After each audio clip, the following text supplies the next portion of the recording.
Welcome. This video is about my top 5 computer RPGs that should be remade. A bunch of older games have been getting HD remasters or flat out remakes in the past several years, and it's not a trend that is gonna stop. So why not take a look back at some RPGs that I think should get a new lease on life.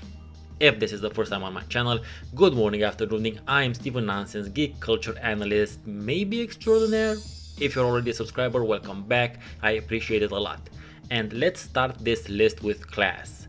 Arcanum of Steamworks and Magic Obscura. Arcanum has such a special place in my heart and mind, it's difficult to express in just a few lines. That's why I'll talk about it in bits and pieces all throughout several videos. Check out the playlist in the corner.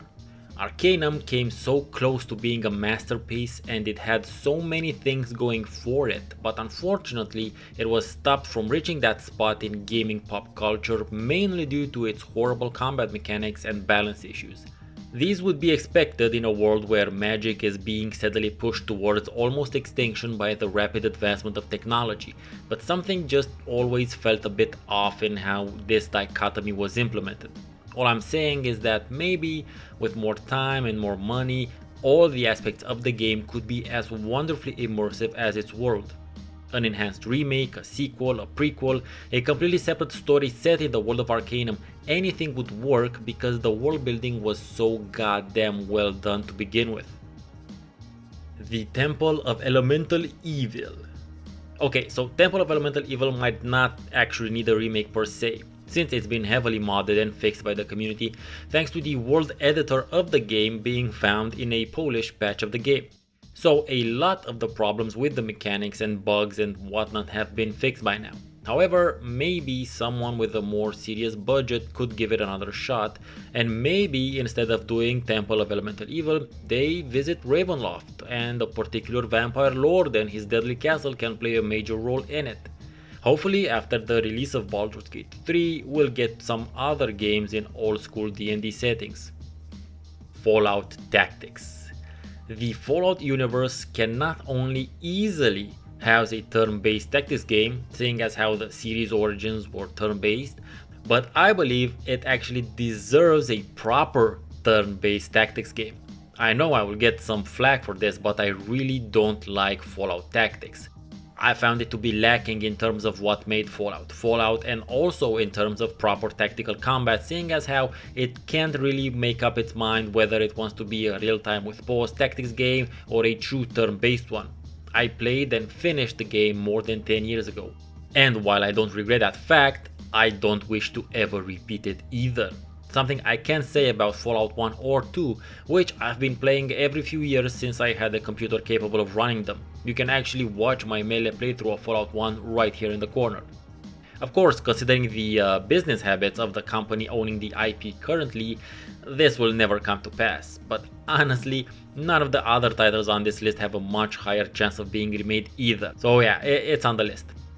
Lionheart Legacy of the Crusader. Lionheart needs a remake because its idea and the setting is incredibly solid.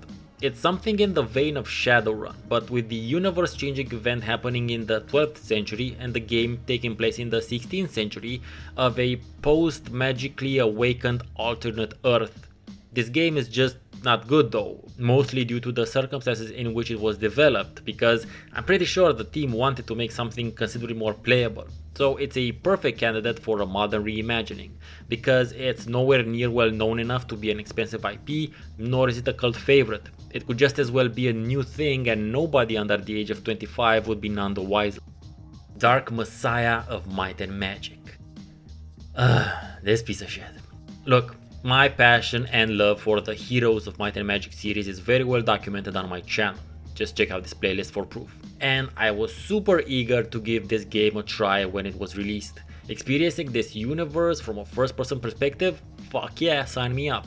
And much like Fallout Tactics earlier, while I did play and I did finish it, I did not have a good time doing it. I was not impressed neither by the story, definitely not by the linear nature of it, and most certainly not by the metric fuckton of bugs and glitches I encountered during my playthrough. Nowadays, a similar approach to the Might and Magic universe could definitely work, seeing as how the Elder Scrolls have a proven track record by now. This new game would ideally be set in Axioth, and maybe the entire plot would be to find a way of bringing the world of Enroth back to life, maybe through the use of some time travel shenanigans, since that has proven to be a rather popular story idea recently. This would also be a great opportunity of bringing the sci-fi aspect back into the Hero series as well. But of course, just like with Fallout above, the rights holding company would never make something that older players would actually care about because we're not big on monetization mechanics. Oh well. So that's my top 5 RPGs that should be remade, and I'm quite sure that most, if not all of these will never come to pass. But with Vampire the Masquerade Bloodlines getting a sequel and Baldur's Gate 3 on the horizon, maybe a little bit of hope is all one needs. Thank you very much for watching. I've been Stephen Nonsense, and if you made it to the end of the video, then I suggest you maybe consider subscribing since you might dig the rest of my channel. See you next time.